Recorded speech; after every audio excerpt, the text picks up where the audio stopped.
Hello everyone and welcome back to another video from Crazy Gamer.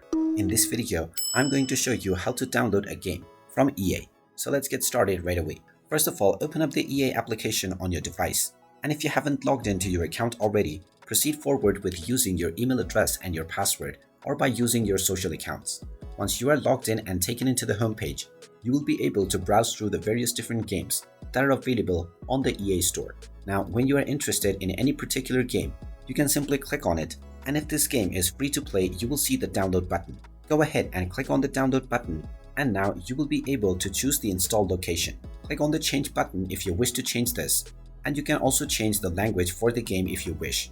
You also have the option to create a desktop shortcut, which you can enable by clicking on the checkbox. Finally, click on the next button, and then click on download, and this will begin the download and installation of the game that you just selected. Once the download has been completed, the game will be installed on your device, and you will be able to open and enjoy the game right away. You can do this with as many number of games that you wish to play, and if the game is not free, then you will need to purchase by using any one of your payment methods.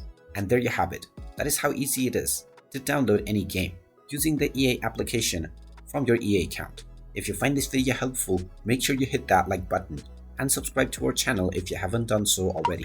Also ring that notification bell to never miss another update from us. Thank you for watching, and I will see you again in the next video.